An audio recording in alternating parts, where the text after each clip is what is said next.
A paz, meus queridos, tudo bem? Vamos agora para a nossa próxima matéria, ok? Pneumatologia, doutrina do Espírito Santo, ok? Vamos trabalhar agora esta matéria de suma importância, tanto para a teologia quanto para a nossa fé, para nós termos claro, ou pelo menos o mais claro possível, quem é o Espírito Santo. Seria o Espírito Santo a água? Seria o Espírito Santo o fogo? Seria o Espírito Santo o vento? Quem de fato é o Espírito Santo? Muito bem, então essas e outras questões estaremos abordando a partir de agora. Vamos lá? Muito bem. As várias visões erradas, e não são poucas, atribuídas ao Espírito Santo nos impõem, nos obrigam o dever não só de esclarecer, como de zelar, lutar para que, por uma compreensão ortodoxa, correta, bíblica, da disciplina teológica que o envolve. A pneumatologia ou paracletologia, ou seja, o Espírito Santo, em um universo evangélico, de crenças plurais, muitas crenças, na verdade crenças variadas, tende-se muito a perder a compreensão de quem de fato é realmente a pessoa do Espírito Santo, bem como sua obra e maneira de como ele age, como ele agiu e como ele age. Mas, antes de falar sobre o Espírito Santo, é necessário um entendimento do conceito de Trindade. Trindade, qual é o pensamento? Como os judeus pensavam? Como o Antigo Testamento via essa questão? Como o Novo Testamento tratou? Como que isso se deu? Muito bem. Qual é o entendimento do povo de Israel a respeito da Trindade? Na verdade, eles entendiam a questão da Trindade? Tinham isso claro? Segundo, no Novo Testamento, como a igreja chegou ao entendimento sobre Trindade? E aí nós temos aqui pelo menos uma referência bíblica, Colossenses 1:26, que eu gostaria de mostrar aqui para vocês, que vai nos dizer o seguinte: o mistério, interessante que quando fala mistério, alguns chegam a ficar bem animados, mas vamos ver o que e vocês já passaram por isso, nós precisamos entender o texto dentro do contexto, senão pode virar pretexto para heresia. Então, o mistério que esteve oculto, escondido, desde todos os séculos, em todas as gerações, e que agora foi manifesto aos seus santos. Quem é esse mistério? O que é isso? A saber, é Cristo. Lógico. Agora, Efésios 3:9.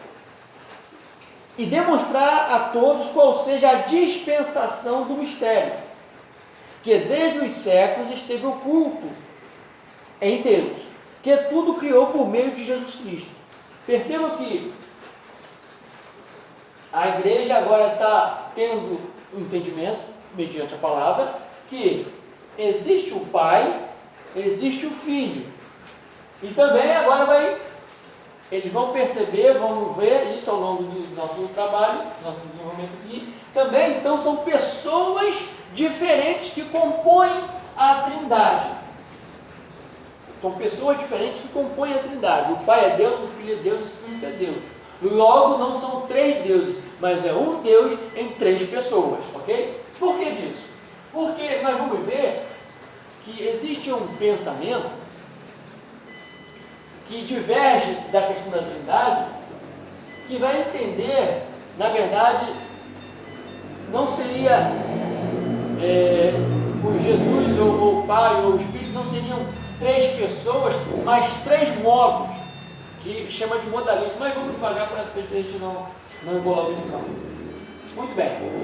Vamos ver o que algumas visões não só pensam a respeito, como distorcem a pessoa do Espírito Santo.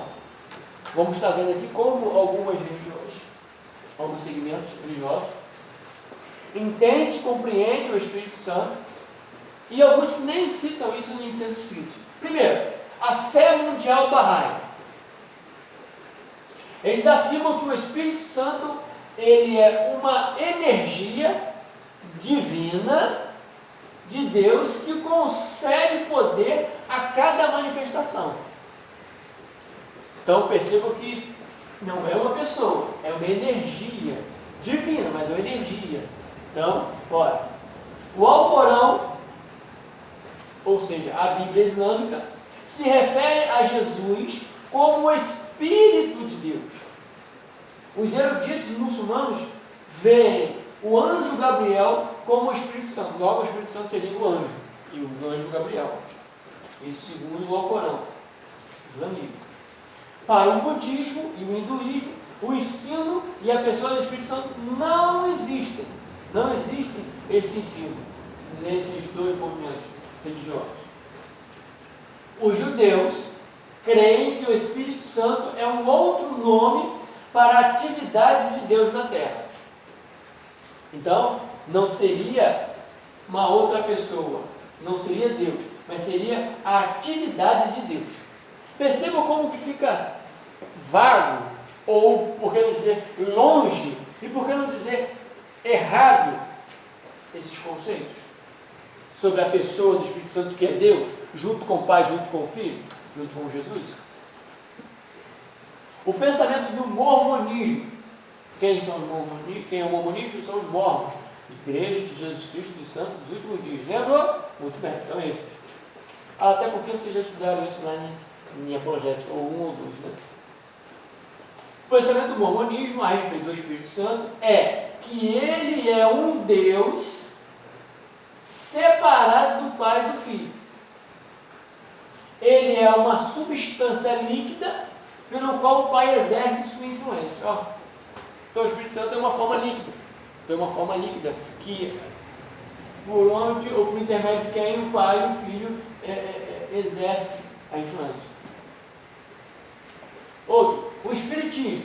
Segundo o Espiritismo, o entendimento deles é que o Espírito entende como uma falange de espíritos, negando assim sua personalidade e divindade. Mais ou menos o seguinte, na concepção do Espiritismo, segundo o Espiritismo, o Espírito Santo não é um Espírito, não é o Espírito, mas é uma falange, são muitos espíritos, ok? São muitos espíritos, e ainda chegam a dizer que o mesmo Espírito que baixa lá, uma linguagem meio dele, né? O mesmo Espírito que baixa lá seria o mesmo Espírito que baixa nas igrejas, ok? Chegam a fazer comparações, né? Formas de gesto que fazem e tal, baixar a cabeça, coisas dessa natureza, segundo o pensamento espírita, segundo o Espiritismo. Logo, o Espírito Santo não seria uma pessoa, um Deus, uma pessoa, não, seria uma falange, muitos espíritos, ok? Segundo o Espiritismo. Para o Reverendo Moon, ou seja, a Igreja da Unificação, o Espírito Santo é um espírito feminino que trabalha com Jesus no mundo dos espíritos, a fim de conduzir as promessas a ele, a quem? Ao próprio mundo, ok? Isso para o Reverendo Moon. Os unicistas, quem são os unicistas? Igreja Voz da Verdade, Igreja Local, Tabernáculo da Fé, Adepto do Nome Yehoshua e suas variantes, entre outros. Creem que o Espírito Santo é o próprio Jesus. Então não fazem distinção. É o próprio Jesus. Okay? Então eles são incluídos aqui nos unicistas, porque eles entendem que é um único. Para os adeptos da nova era, o Espírito Santo às vezes é considerado como uma força psíquica. Então, vejamos como esses segmentos aqui estão distantes da verdade. Ok? Da verdade. E aí, é para nós pensarmos, pelo menos pensarmos, analisarmos, será que porventura, esses conceitos aqui que não é do cristianismo, que não pertencem ao cristianismo? Será que, ou pelo menos biblicamente falando, não pertence, nem dentro da sua história, como nós estamos aqui trabalhando ao longo do tempo, do curso, da faculdade? Será que, porventura, esses conceitos aqui se mesclam às vezes, em algumas de nossas congregações? Será, porventura, isso acontece? Muito bem, vamos avançar. As testemunhas de Jeová não acreditam na existência do Espírito Santo como pessoa. Não acreditam. Segundo eles, trata-se apenas de uma influência, uma força ativa, tal qual, ele faz uma comparação ainda, uma corrente elétrica. Uma corrente elétrica. De todas essas correntes de pensamento sobre a pneumatologia, podemos depreender que as seitas, percebam, ora negam a personalidade, o Espírito Santo como pessoa, ora negam a divindade do Espírito Santo. Uma coisa é certa, negam uma coisa ou negam outra, sempre negam. E há aqueles que sequer creem na sua existência, nem usam nos seus documentos. Quem pensa que estes ensinamentos distorcidos são atuais, deveria observar e pesquisar para saber que, ao longo da história da igreja, esta doutrina foi atacada veementemente. Os pensamentos atuais distorcidos tiveram seu nascimento nos primeiros séculos do cristianismo. Tomemos como exemplo alguns ensinadores que se diziam cristãos nos primórdios da igreja e como avaliavam a pessoa do Espírito Santo. Então perceba que não é de hoje que isso começa, se inicia. Então, no início da igreja, logo nos primórdios já havia, e nós vamos mostrar eles aqui. Por exemplo, Noeto de Esmirna, foi com ele que iniciou o movimento modalista na Ásia. Praxeas, com ele teve início o ensino modalista na África. Então, percebemos, na Ásia, na África. Sabélio revivificou o ensinamento de Praxeas na Líbia, na África do Norte. Okay? E o que seria de fato esse modalismo? O que seria de fato o modalismo? O modalismo reduz o Pai, o Filho e o Espírito Santo a 3 modos ou aspectos de Deus. Logo, nesse pensamento aqui, modalista, não são 3 pessoas, mas são 3 modos de uma mesma pessoa se apresentar. Ou seja, segundo esse entendimento aqui, Deus, que é uma pessoa, ele se apresentou como Pai, depois ele voltou e se apresentou como Filho, depois ele se apresenta como Espírito. Então são 3 modos. Esta doutrina sustenta que as 3 pessoas da Trindade não eram mais que 3 modos, máscaras ou funções, por meio das quais, ou dos quais, atuava uma única pessoa divina. Uma única pessoa divina. Sabélio mais tarde aplicou a mesma doutrina errônea ao Espírito Santo, sustentando que, na criação, o Deus pessoal se revelou como Pai, olha como ele coloca, o Deus pessoal se revelou como Pai, na redenção se revelou como Filho, e na obra da santificação se apresenta como Espírito Santo. Então, na verdade, não seriam 3 pessoas, mas a mesma pessoa, com 3 modos distintos ou modos diferentes. Ok? Então, passemos agora a uma sucinta e metódica análise da doutrina da pneumatologia. Agora nós vamos, de fato, entrar na nossa seara, no nosso campo. Muito bem.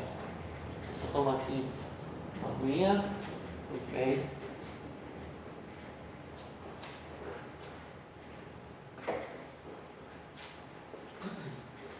A personalidade do Espírito Santo. É importante ressaltar que o Espírito Santo não é, de forma alguma, uma força impessoal. De forma alguma. Uma energia apenas, como dizem os outros.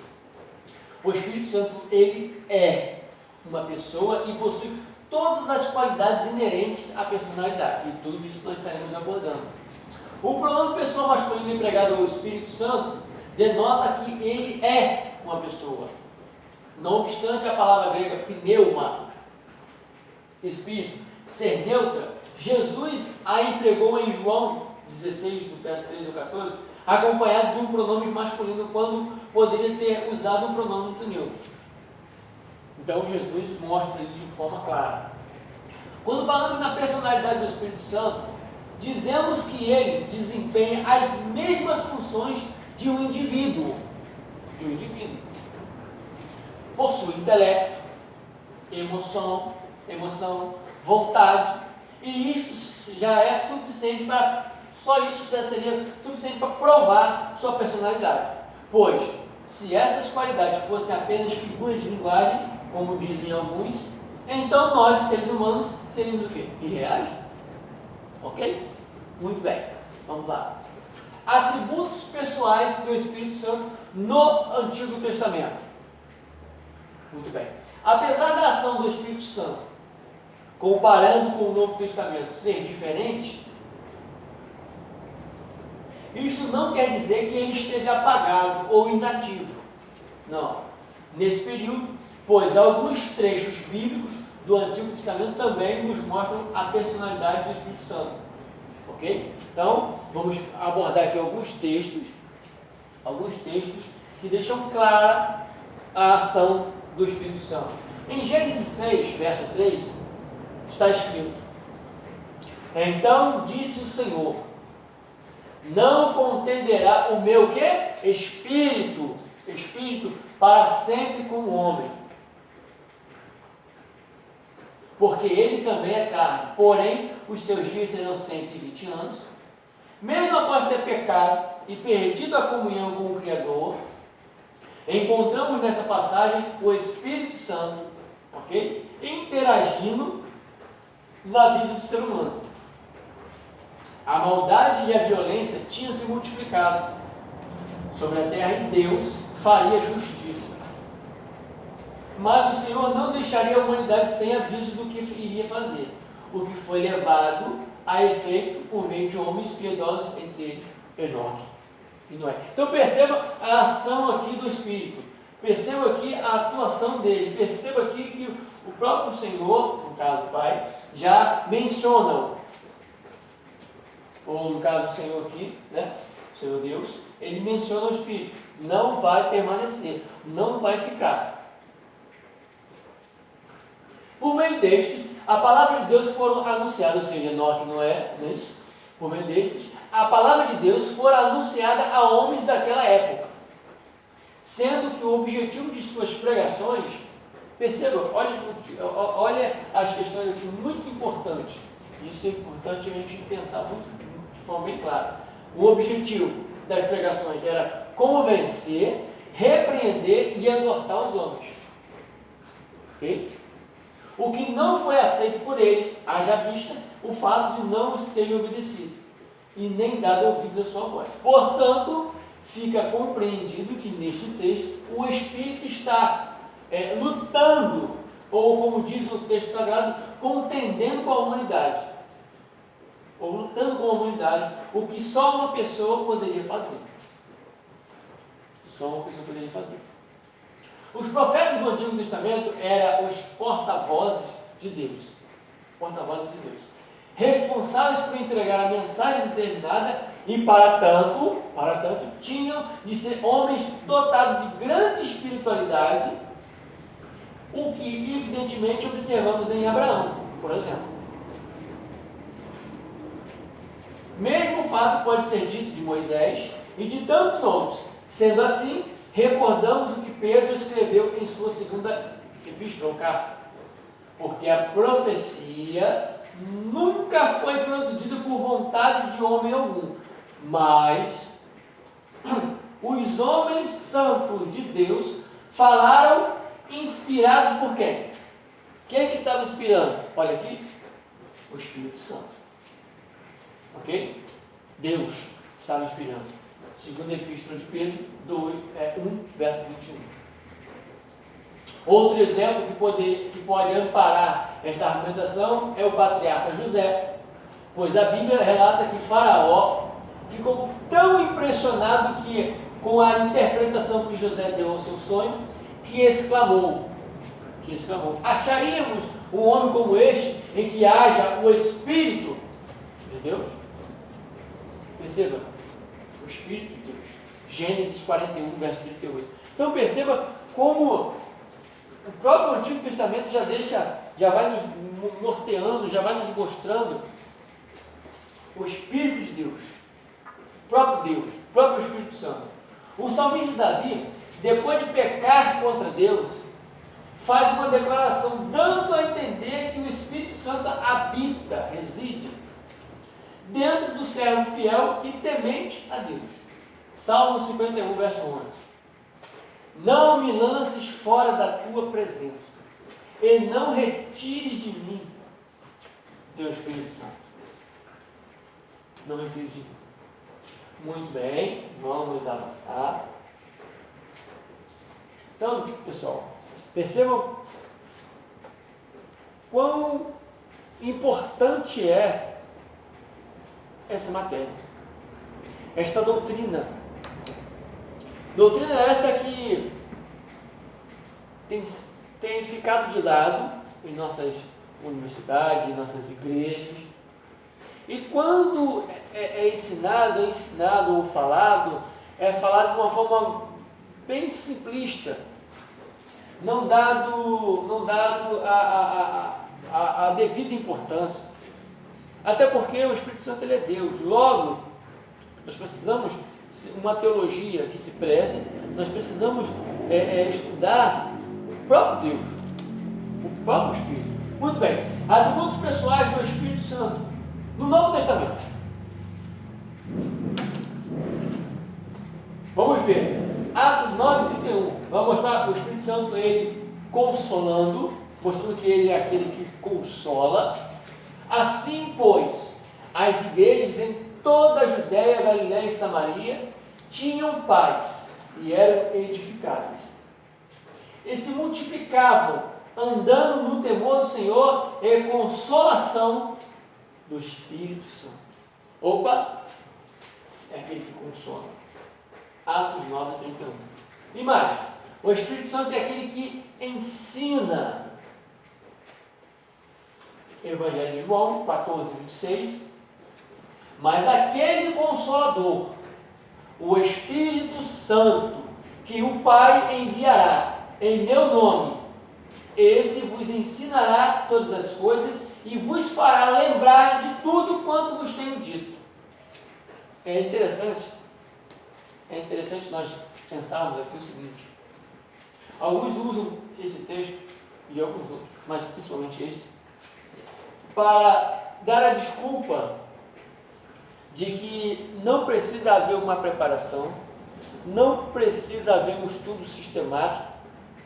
Por quê? Porque o Espírito Santo vai ensinar. Logo, não precisa ter um estudo sistemático, não precisa aqui investir esse tempo e dedicação que vocês estão investindo. Por quê? Porque o Espírito Santo vai ensinar.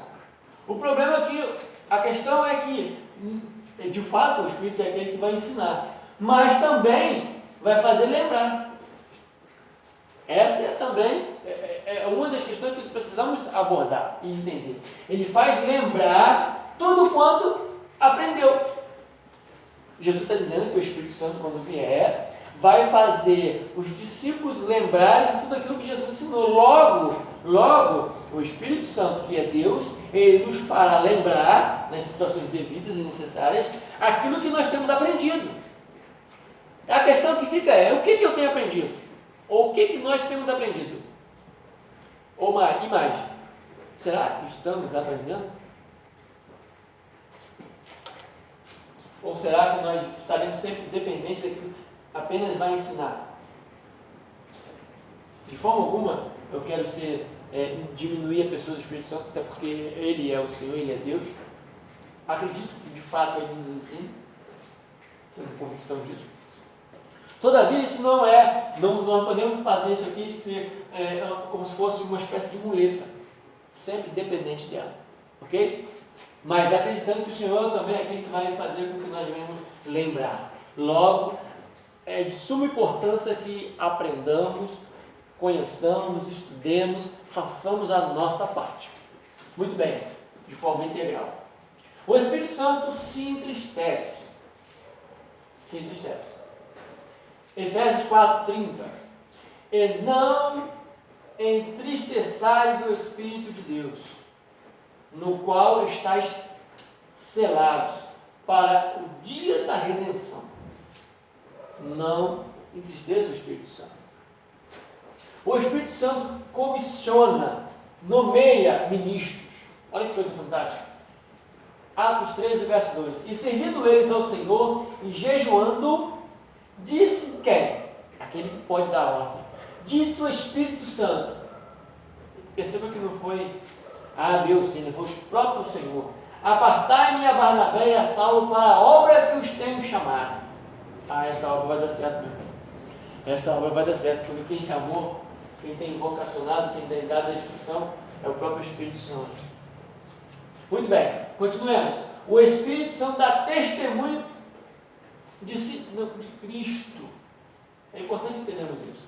João 15, 26. Mas, quando vier o Consolador, que eu, da parte do Pai, vos hei de enviar, aquele Espírito de verdade que procede do Pai, ele testificará de quem? De mim, disse Jesus. Ok? Então ele testifica de Jesus. Ele dá testemunho de Cristo.